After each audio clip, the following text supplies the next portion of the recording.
some related works, and then we will present our actual work with the test result. At the end, we will have conclusion in future work. So for the introduction, as per the WHO, there are 422 million people are suffering from diabetes in 2014, and this number is growing every year. And it is the seventh largest disease which causes for the death. From the number of patient perspective, the number of diabetes patient are highest, and the death perspective, it is seventh in the world. By 2030, it is expected that 1 billion people will be suffering from diabetes. In the related work section, we try to understand for a diabetic patient how we measure the blood glucose, which is one of the very important method to diagnose the glucose level and get the particular administration like insulin or some recommendation from the doctor. So when we study, then we've understood that the blood has the highest concentration compared to urine, saliva, sweat, and tears. And this is the reason we have all glucose monitors as in today, which are the gold standard. Those are invasive blood glucose monitor. But if we talk about the invasive glucose monitor, we understood that it is a painful process. It's a pricking, and for type 1 diabetes patient, they have to prick every day. So imagine if patient is pricking their finger from last 10 years because they are type 1 diabetes, and it leaves so many scars. It's a painful for them. And for that matter, from last few decades, there are non-invasive monitors are developed. These are the two device which is having best accuracy as in today. One of them is the GlucoTrack. Another is called as a COG. The GlucoTrack is made by the Integrity application, and COG is made by Synoga. But the problem with this monitor is it doesn't have enough accuracy which can meet the Food and Drug Administration requirement. The FDA requirement says that the device accuracy should be 95% or more. It means the error should be 5% or less. This MARD, which is here, it's 23%. This is error, mean average relative difference. It's a calculation of error for glucose measurement. So as you can see, both the device has almost much more than 5% error, so they can't clear the FDA. And this is the reason non-invasive glucose monitors are not available in the market as of today. So our initial research shows that we have enough progress on sensor accuracy. We have many different kind of sensor, infrared sensor and thermal and impedance spectroscopy and Raman spectroscopy. But even though sensor algorithms and sensor accuracy has been reached to a very huge, but these non-invasive glucose monitors are not yet successfully developed. So we study and we found that the reason for that, the blood glucose varies greatly based on the patient to patient variation and within the patient variation. When we take the food and or we have what is our physical activity and what is our stress level, based on this, our blood glucose greatly varies. And similarly, the device has to work for each patient. So there is a variation between the patient. And those are, one is the heredity and another is the skin color and skin thickness and the sensor accuracy. This part is pretty much work has been done.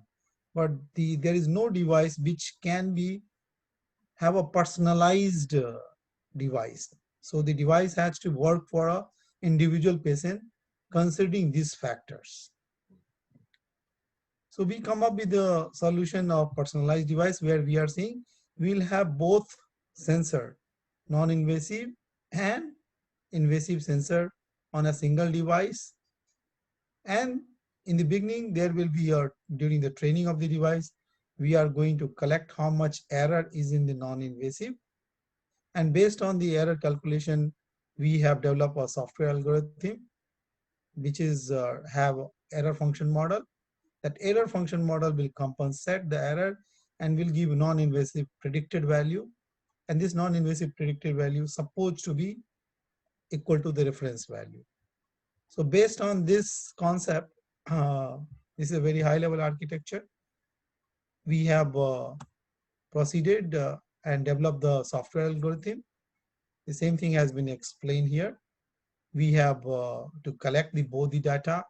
Data has processed, and then we develop the error function model. This error function model will compensate the error, and then it will give a predicted value. This predicted value is supposed to have a equal to the reference so that the final error should be relatively lower than the initial error, and the process goes on. So to prove our concept, we have first baseline the data. To baseline the data, we took the one of the device Gulco track, which we saw in previous slide, and we developed the simulation data set within a plus minus 1% accuracy. And from there, we have started with the first MATLAB regression. So we have used many different MATLAB regression modules, all the way from the polynomial, the sum of a square, sum of sine, and then exponential, and so on. So many different regression model has been developed.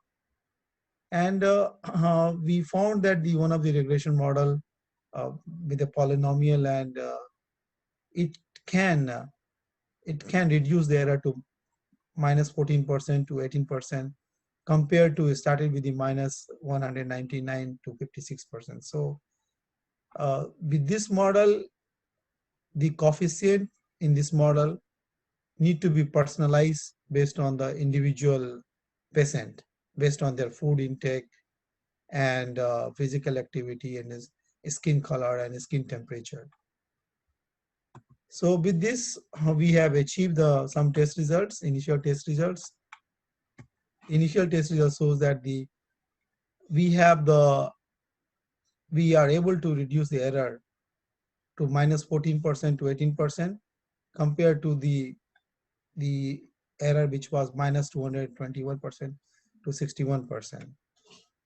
So with this reduction and with the simulation test result, we are proceeding to make this algorithm implement in a practical device, and hopefully we are going to make a personalized glucose monitoring device we call as a PGMS. These are the graphical representation of our result. This red color is the non-invasive value. The blue color, which is not visible, a little bit some points are visible, which is equal to the predicted value. So the predicted and reference, which is the correct value, following each other. So initially, non-invasive measured values have so much error, but the predicted are following the reference value, means error has reduced. This is the error plot.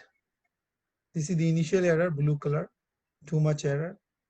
Red color has a pretty control error, some error portion here and some error. We are further working to using the AI and adaptive boosting technology from the machine learning to reduce this error furthermore.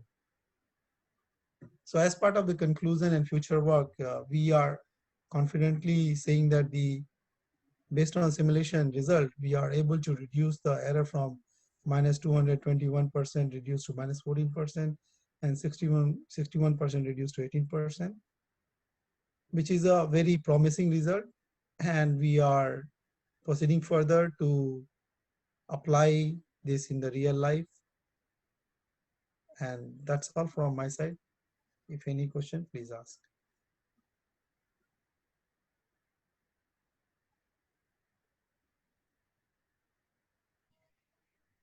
Thank you very much, Dr.